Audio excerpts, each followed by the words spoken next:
கண்ணன் தன்னுடைய ஊர்லேருந்து வெளியில் வருகிறான், நடந்து போகிறான். வெளியில் சைன்யம் காத்துருக்கு, ஜராசந்தனுடையது. இவனை முடிச்சுடணுங்கிறதுக்காக ஜராசந்தனுக்கு ஒத்தாசையாக யவனர்களுடைய சைன்யம் பெரியதாக வந்து சேர்ந்துருக்கு. அதில் காலயவனன் ஒருத்தன் தனித்து சிறப்போடே நின்றான்.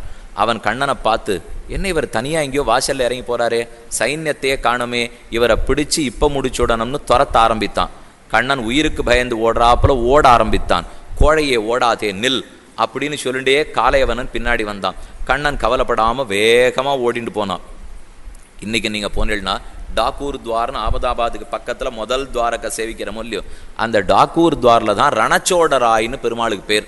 நீங்கள் போனீங்கன்னா பேர் போட்டுருக்கார், ரணச்சோடு ராய்.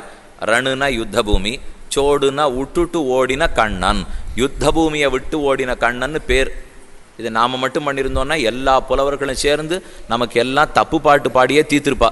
ஆனால் கண்ணன் ஓடினா மட்டும் என்ன புகழ் என்ன ஸ்தோத்திரம் பாருங்க. இப்போ அவர் அதையே வச்சுன்னு பேர் வாங்கிட்டாரோ இல்லையோ, ரணச்சோடராயின்னு இப்போ கண்ணனுக்கு பேர். அந்த ஊரில் தான் இவன் ஓடி போனான். முச்சுக்குந்தன் ஒருத்தன் ஒரு குகையில் படுத்துட்டு இருக்கான். கண்ணன் இவன் துரத்த ஓடிண்டே போனான்னா அந்த குகைக்குள்ளே போய் முச்சுக்குந்தன் தூங்கிட்டு இருந்தான். இவன் 6 முச்சுக்குந்தன்னு சொல்கிறேன். தேவர்களுக்கும் அசுரர்களுக்கும் யுத்தம் உண்டது. அப்போ தேவர்களை ஜெயிக்க வைக்கிறதுக்காக முச்சுக்குந்தன் நிறைய உதவி பண்ணியிருக்கான். இந்திரன் கேட்டார், உனக்கு என்ன பரிசு வேணும்னார். உங்கூட போட்டு எனக்கு ரொம்ப ஆயாசமாக இருக்குது, நான் அண்ணா போய் படுத்துன்னு தூங்கணும். அண்ணா தூங்கு, உன்னை ஆறானு தொந்தரவு பண்ணி எழுப்பினானோ நீ கண்ணை திறந்து பார்த்தியானா அவன் சாம்பலா படுவன், அதுவும் உனக்கு தரையும் வரான், போய் தூங்குனார். அந்த முச்சுக்குந்தன் இங்கே கீழே படுத்து குகையில் தூங்கிட்டு இருக்கான். கண்ணை நேரம் அந்த குகைக்குள்ளே போனால் காலால் முச்சுக்குந்தனை ஒரு இடறிட்டு ஓரமாக போய் ஒதுங்கினுட்டான். காலையவனன் பின்னாடி ஓடி வந்தான் இல்லையோ, வந்தவன் கீழே பார்த்தா இவர் இழுத்து போத்தி படுத்திருந்தார். கீழே முச்சுக்குந்தன் என்னை கண்டு பயந்து ஓடிவிட்டு இழுத்து வேற போத்தின்னு படுத்துட்டு இருக்கியா, என்ன தைரியம் கண்ணன்னு தப்பானு சொல்லிட்டான். அவன் உனக்கு என்ன தைரியம் இருக்கணும்னு ஓங்கி அவனை ஒரு வச்சு எழுந்திருந்து பார்த்தானோ இல்லையோ, சாம்பலா கீழ் விழுந்துட்டான். முச்சுக்குந்தன் கண்ணை திறந்து பார்த்து காலையவனன் விழ அவனுக்கு புரியல, இவன் யாரு திடீர்னு நம்மளை வந்து எழுப்பினான். நாம கண்ணை திறந்து பார்த்தா பிராணம் படுத்து. கண்ணன் உள்ளேன்னு வந்தான். இந்த அனுகிரகம் பெற்றுக்கோன்னார். இவர் ஏன் அனுகிரகிக்கிறார்னு கூட காலையவனுக்கும் அங்கே இருக்கிற முச்சுக்குந்தனுக்கு தெரியல. இப்படி கண்ணன் அது வழியாகத்தான் துவாரகைக்கு போனான்னு சரித்திரம். அதனால முதல்ல இந்த ரணச்சோடராய் பெருமானை சேவிச்சுண்டு அப்புறம் கோமதி துவாரகைக்கு போகிறது தான் வழக்கம். கோமதி துவாரகைங்கிறது கோமதி நதிக்கரையில் கடைசியாக போய் சேர்ந்த இடம். இது அகமதாபாத்துக்கு பக்கத்தில் இருக்கிற டாக்கூர் துவாருங்கிற இடம். இந்த துவாரகாதீசனாக கண்ணன் இன்றைக்கும் சேவை சாதிக்கிறான். இது காலையவனன் முச்சுக்குந்தனுடைய சரித்திரம் பார்த்தோம். அதற்கு அடுத்தா போலேத்தான் ருக்மிணி சந்தேசத்தை தெரிவித்தார். ருக்மிணி கல்யாணமும் சொன்னார். அதை நாம் பார்க்க வேண்டியது நாளை சாயங்காலம் கடைசியிலே அனுபவிக்க வேண்டும். அதற்கு நடுவிலே கண்ணன் செமந்தகோபாக்கியானம்ங்கிற ஒரு அழகான கதை, சுருக்கமாக அதை மட்டும் தெரிவிக்கிறேன். அது ஜாம்பவதி திருக்கல்யாணமும் நடந்தது. அதற்கு கூடவே சத்யபாமை திருக்கல்யாணமும் பண்ணி கொண்டான். அடுத்தா போலே பாணாசுரனை முடித்து தன் பேரன் அனிருத்தனுக்கு பாணாசுரனுடைய பெண் உஷை என்பாளையும் கல்யாணம் பண்ணி வைத்தான். இந்த சரித்திரத்தை கண்டிப்பாக சொல்லி ஆகணும். ஏன்னா பக்கத்தில் இருக்கிற திருத்தங்கல் ஊருனுடைய சரித்திரம் அது. அங்கே பெருமாள் நின்ற நாராயணன் இருக்காரோ இல்லையோ, உள்ளே போய் சேவிச்சேன்னா பெருமாளோட கூலவே மூலவரில் நாச்சிமாரிலே ஸ்ரீதேவி பூதேவியும் நீளாதேவியும் ஜாம்பவதியும் சேர்ந்து தான் சேவை சாதிப்பள். அதோடு இல்லாமல் சின்ன வடிவத்தோட உஷையும் அனிருத்தாழ்வான்னு 2 பேரும் பக்கத்தில் இருப்பா. அதுக்காகவான அந்த கதையை நாம் இப்போ பார்த்து தான் தீர வேண்டும். கண்ணன் சின்ன வயசுல நிறைய திருடி இருக்கானோ இல்லையோ, அதனாலே வயசானப்புறம் இவன் திருடன்னு பல பேர் பட்டம் கட்டுவிட்டா. சின்ன வயசுல ஏதோ திருடுன்னா வயசானப்புறம் பிள்ளை திருடின்னு இருக்குமா, போய் சொல்லுமா. செமந்தகமணின்னு ஒரு மணி சத்ராஜித்னு ஒருத்தன் இருந்தான், கண்ணனுக்கு வேண்டியவன். அவன் கையில் இந்த செமந்தகமணியை சூரிய தேவன் கொடுத்தான். அவன் சிறந்த சூரிய பக்தன். சத்ராஜிதா ஸ்வதனயாம் கிருஷ்ணாய கிருத கில்பிஷா செமந்தகேன மணினா ஸ்வயம் உத்தியம்ம தத்தவான் சத்ராஜிதக்கிம் அகரோத் பிரம்மன் கிருஷ்ணஸ்ய கில்பிஷம் செமந்தக குதஸ்தஸ்ய கஸ்மாது தத்தா சுதாஹரேகே. பரீட்சித்து சுகாச்சாரிடத்தில் கேட்டான், ஏதோ கண்ணன் மணி திருடினானாமே, ஜாம்பவதியை கல்யாணம் பண்ணிட்டானாமே, சத்யபாமையை கல்யாணம் பண்ணிட்டானமே, ஒன்றும் புரியல, தனித்தனியாக இருக்குது, என்ன கதைன்னு சொல்லும் என்று பரீட்சித்து சுகரை கேட்க சுகாச்சாரியர் தெரிவிக்கிறார், சிறந்த சூரிய பக்தனாக இருந்தான் சத்ராஜித்து. அதனால் சூரியன் ஒரு மணியை கொடுத்திருந்தார் சத்ராஜித்திடத்தே. அது நித்தியப்படி 8 தோலா தங்கம் காய்க்கும். சொல்கிறச்சே நன்னா இருக்கும் இல்லையோ, அவர் தான் அதை தெரிவிக்கிறார். இப்போ ச யாச்சித்தோ மணிம் குவாபி தினே தினே ஸ்வர்ணபாரான் அஷ்டவ் ச சிருஜதி பிரபோ. 8 ஸ்வர்ணபாரங்களை அது கொடுக்கும். அதை சத்ராஜித்து வச்சுட்டு இருந்தான். அதை கழுத்தில் கட்டின்னு போட்டு அப்படி இப்படி மினிக்கிண்டு ஊர் முழுக்க போயிட்டு வருவானான்.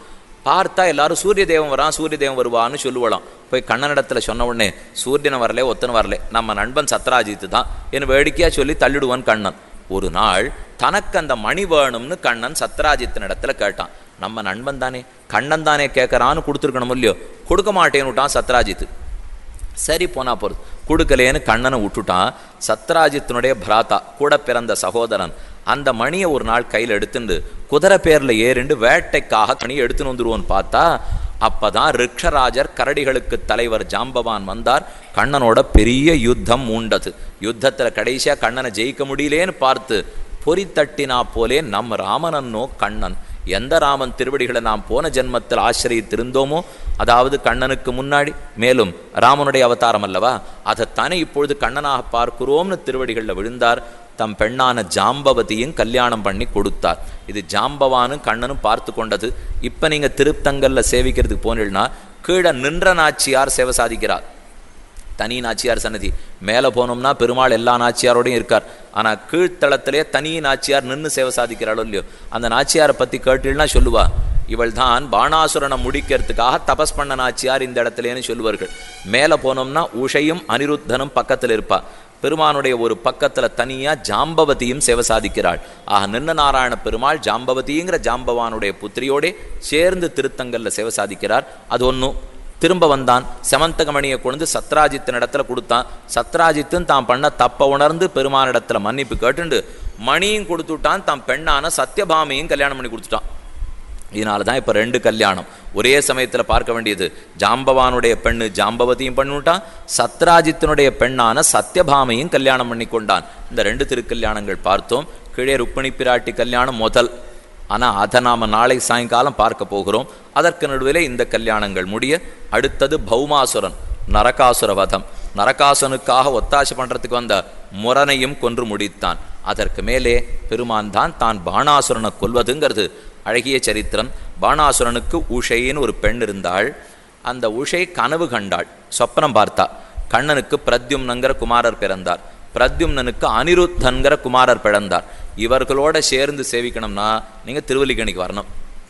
வந்தீங்கன்னா அங்கே கர்ப்ப கிரகத்தில் பார்சாரதி எழுந்துள்ளிருக்கார், கூட பிரத்யும்னன் இருக்கார், அனிருத்தன் இருக்கார், சாத்தியகி இருக்கார், பலராமன் இருக்கார், ருக்மிணி இருக்கார். குடும்பத்தோட பெருமாள் சேவை சாதிக்கிறதுன்னா அது அந்த இடத்துல தான் உள்ளே போய் நீங்கள் சேவித்து கொள்ள வேண்டும். எல்லாரோடையும் பிள்ளை பேரன் மக்களோடே பார்சாதி பெருமாள் சேவை சாதிக்கிறார். அந்த அனிருத்தன் தான் துவாரகையிலே தம் வீட்டு மாளிகையில் படுத்துன்னு தூங்கிட்டு இருக்கான். அனிருத்தனை இந்த பெண்ணு, பாணாசுரனுடைய பெண்ணு உஷை, தான் சொப்பனத்தில் பார்த்து காதல் வயப்பட்டாள். சொப்பனத்தில் பார்த்தவாளை இன்னொருத்தருக்கு சொல்லி கண்டுபிடிக்க முடியுமா? நான் ஒருத்தனை சொப்பனத்தில் பார்த்துருந்தா அது எனக்கு தான் தெரியுமே தவிர, தாப்பனார் இடத்துல போய் நான் சொப்பனத்தில் பார்த்தவனை கல்யாணம் பண்ணி வைனா அவர் என்ன பண்ணுவார்? அதனால் அவருக்கு புரியல. இவளுக்கு சித்திரலேகான்னு ஒரு தோழி இருந்தா, அதாவது இவருடைய சேனாபதியினுடைய பெண், அவள் அது மந்திரியினுடைய பெண்ணுன்னு வச்சுப்போம். அந்த சித்திரலேகாவுக்கு ஒரு சாமர்த்தியம், தன் தோழி சொப்பனத்தில் யாரை பார்க்குறாளோ அவனை படம் வரைஞ்சிருவள். இதன் பிரித்து வைத்தபடியால் தானே சண்டை போட வேண்டிய தேவை ஏற்பட்டது. ராவணனுக்கு இந்த மர்மம் தெரிஞ்சிருந்தா 2 பேரையும் சேர்த்து சிறைச்சாலையில் அடைச்சிருக்கலாம். நல்ல வேளை பாணாசுரனுக்கு தெரிந்தது, சேர்த்து அடைச்சுட்டா பேரன் எங்கே போனான்னே தெரியல. இப்போ அவன் தான் பேச்சு மூச்சு விடுறதா இருந்தான்னா, கண்ணன் பார்த்தேன் எங்கே இந்த பேர பிள்ளையை காணும்னு தேட ஆரம்பித்தான். தான் எல்லா சைன்யத்தோடையும் வந்து பாணாசுரன் இடத்துல சிறைப்பட்டிருக்கான் போல் இருக்குன்னுட்டு சண்டை போட வரச்சே, பாணாசுரன் சிறந்த சிவபக்தன்.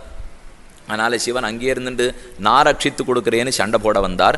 கார்த்திகையானும் கரிமுகத்தானும் கனலும் முக்கண் மூர்த்தியும் மோடியம் வெப்பும் முதுகிட்டு மூவுலகம் போத்தவனை என்று போற்றிட வாணன் பிழபொருத்த தீர்த்தனை ஏத்தும் என்ன ஆழ்வார் தன்னுடைய திருவரங்கத்தமுதனார் ராமானுஜனுத்தந்தாஜர் அழகா தெரிவிக்கிறார். கார்த்திகையானும் கரிமுகத்தானும் கனலும் முக்கண் மூர்த்தியும் மூடியம், அதாவது ஒரு கிருத்தியங்கிற பேய் ஒன்று, ஒரு ஜுவரம் ஒன்று, அதே போல் அக்னி கடவுள் ஒன்று, இவர்களெல்லாம் ஒத்தாசையா சண்டை போட வர மொத்த பேரையும் முடித்தான் கண்ணன், ஓடி விரட்டினான். பாணாசுரனுடைய 998 தோள்களையும் துணித்தான். 2 தோளை மிச்சம் வச்சுட்டான். ஏன் கொன்னுடுற தானே, எதுக்கு 2 தோளை மிச்சம் வச்சான்னார், எப்படி இந்த பெண்ணு தான் மாட்டு பொண்ணாக கூண்டு போயாகணும், அது வேற வழி இல்லை. ஏன்னா பேர பிள்ளை ஆசைப்பட்டுட்டான், இனிமேல் வேற பொண்ணு பார்க்க முடியாது. வர்ற சமயத்துக்கு இந்த மாட்டு பொண்ணு தாப்பனாரை கொன்னியேன்னே சொல்லிட்டு வரும். இது என்னத்துக்கு நமக்கு கவலைங்கிறதுக்காக விட்டுட்டானா கண்ணன். இந்த 2 கண்களோட போகட்டும்னுட்டு பாணாசுரனன் விடப்பட்டான். கடைசியாக உஷையன் தன்னுடைய கிரகத்துக்கு அழைத்து போனான். இங்கே பக்கத்தில் திருத்தங்கலில் அந்த உஷயம் அனிருத்தனும் கண்ணனோட பெருமானோட சேர்த்து சேவை சாதிக்கிறார்கள். ஆக ஜாம்பவதி கதையும் பார்த்தோம். உஷை அனிருத்தர்களுடைய கதையும் பார்த்தோம். இப்படி ஒரு அசுரர்களாக முடித்து வந்த எம்பெருமான் கடைசியாக நாம் முக்கியமாக பார்க்க வேண்டிய சரித்திரம் சுதாமாங்கிற குச்சேலருடைய அற்புத சரித்திரம். அந்த சரித்திரத்தோட இந்த ரெண்டாவது அர்த்தத்தை முடித்து மேற்கொண்டு நாம் பார்க்க வேண்டியது அனுபவிக்கலாம். சுதாமா பகவன்யானி சான்யானி முகுந்தஸ்ய மகாத்மனஹ வீர்யாண் அனந்த வீரியஸ்ய ஸ்ரோதும் இச்சாமஹே பிரபோ. இப்படி ஓரோரு அசுரனா முடிச்சுன்னு வந்ததை சொன்னீரே. சுதாமான்னு ஒருத்தன் இருந்தானாமே, அந்த கதை கண்ணனோட ரொம்ப ஆச்சரியமான கதை. அதை கேட்கணும்னு என் மனசு துடிக்கிறது. என்ன பரீட்சித்து சுகரிடத்திலே கேட்க இருந்தான். மிக உயர்ந்த கதை சொல்றேன்னுட்டு 5 நிமிஷம் சுகர் வாயை திறக்கலே. இத்தனை நாள் கிடுகிடுன்னு பேசினாரே, இப்போ என்னத்துக்கு அந்த மாதிரி மயங்கி போய் நின்றுட்டார்னா, இந்த நண்பனிடத்துல கண்ணன் எப்படி நடந்துனான்னு சொல்லணும்னு நினைக்கிறேன். பரீட்சித்தே நினைக்க உருகுகிறேனே தவிர வாயை திறந்து பேசுறதுக்கு எனக்கு வரலை. சர்வேஸ்வரன் இப்படி கூட ஒரு மனுஷனிடத்துல நடந்து கொள்ளுவனா? இது மிக ஆச்சரியமான செயல். என்று தானே விக்கிச்சு போய் கண்லேருந்து ஜலமா கொட்டது சுகருக்கு. இருந்தாலும் தன்னை சமாதானப்படுத்தின்னு சொல்ல ஆரம்பிக்கிறார். கிருஷ்ணஸ்ய ஆசீத்து சகா கஷ்டித்து பிராமணோ பிரம்மவித்தமஹா. பிராமணருத்தர் கண்ணனுடைய சிறு பிராயத்திலிருந்தே நண்பனாக இருந்தார். நல்ல சாஸ்திரம் படித்தவர். விரக்த இந்திரியார்த்தேஷு பிரசாந்தாத்மா ஜிதேந்திரியா. இந்திரியங்களை ஜெயித்தவர். விரக்தர், பரம சுகிருத்து, நல்ல சத்தான பிராமணர்.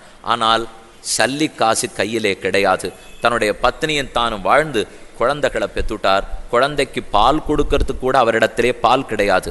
ஆனால் ஒருத்தரிடத்துல கையேந்திட மாட்டார். பரமவிரக்தராகத்தான் வாழ்ந்து வந்தார். ஒரு நாள் பத்னி கிட்டக்க வந்து கேட்குறா, உங்களுக்கு தான் பால்ய பிராயத்திலேருந்தே சின்ன வயசுலேருந்தே கண்ணன் ரொம்ப ஸ்நேகமாச்சே, அவங்கிட்ட போய் நம்ம வாழ்க்கைக்கு எதானு வாழ்ந்து வரக்கூடாதா?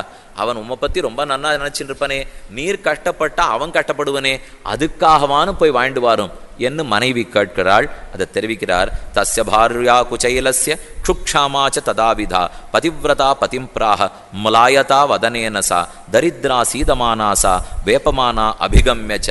தாரித்திரத்தாலே உடல் நடுங்கி போய் பால் கொடுக்க பால் இல்லாமல் வற்றி போய் கணவனிடத்துல போய் ஒரு பசுமாடு வாழ்ந்துடக்கூடாதா? பால் வாழ்ந்து வரக்கூடாதா?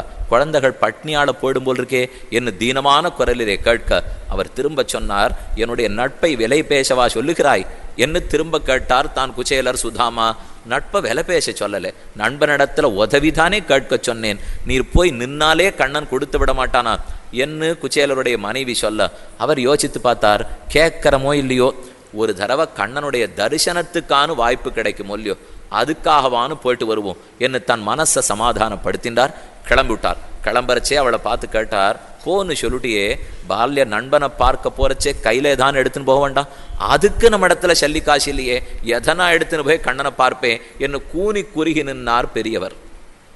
உடனே எழுத்த வீட்டுக்கு போனா, அண்ட வீட்டுக்கு போனா, ஒத்தத்தர் வீட்லையும் கையேந்தினாள். ஒரு சிறு அவல் பொரிய கையிலே ஒரு முட்டி, கைப்பிடி அளவுக்கு எழுத்து வீட்டில் வாங்கிண்டா, இன்னொரு கைப்பிடி பக்கத்து வீட்டில் வாங்கிண்டா, இன்னொரு கைப்பிடி 4 வீட்டுக்கு அண்ணட வாங்கினா.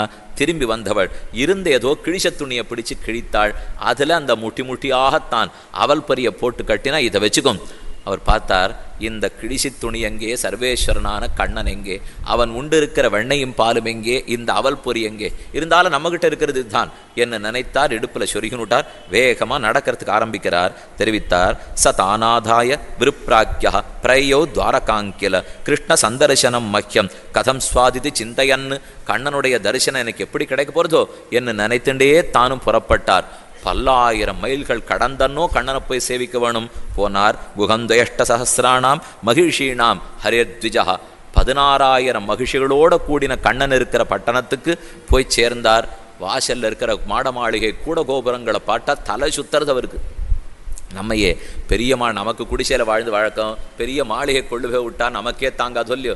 இவர் நாளைய சோற்றுக்கு வழி கிடையாது. ஆனால் உள்ளே போனால் அப்படியே செல்வ செழிப்பு கொழித்து கிடக்கிறதே. போனவர் மலைத்து போய் கால் தள்ளாடுறது, தலை சுத்துறது. ஆனால் இவர் போறாருங்கிறத வீரர்கள் கேள்விப்பட்டு, ஆரோ போறாரே ஆறு என்று கண்ணனுக்கு செய்தி போச்சு. இவர் ஆறுன்னு உப்பரிகையிலேருந்து பார்த்துட்டானான் கண்ணன். கிடு கிடு கிடு கிடுன்னு படியை 4 நாளாக தாவி கீழே இறங்கி ஓடி வந்தான். கண்ணன் இப்படி ஓடி நாம் பார்த்தது கிடையாதே. சர்வேஸ்வரனா எம்பெருமான் எதுக்கு ஓடுறான் என்று ஆச்சரியப்பட்டு எல்லாரும் ஒதுங்கி நிற்க, கஜேந்திர ரக்ஷணத்துக்கு பெருமாள் எப்படி ஓடினார்னு கீழே பார்த்தமோ இல்லையோ, அந்த வேகத்தோட கண்ணன் ஓடி வந்தான். குச்சேலரை முகமன் கூறி உள்ள அழைச்சின்னு போனா பெரிய சிம்ஹாசனம் கொடுத்து அதில் உட்காத்தி வச்சு அவருக்கு ஆர்க்கியம் பாத்தியம் ஆச்சமனியம் கொடுத்து சின்ன விசிறி கொண்டு அவருடைய வேர்ப்பதெல்லாத்தையும் தொடச்சி விட்டுட்டு பக்கத்தில் உட்காந்து குச்சேலா சௌக்கியமா பார்த்து ரொம்ப நாளாச்சே உன்னோட பேசி ரொம்ப நாள் ஆயிடுத்தே என்று மெதுவே விசாரித்தான். பக்கத்தில் இருக்கிற காவலாளிகளுக்கெல்லாம் ஆச்சரியம்.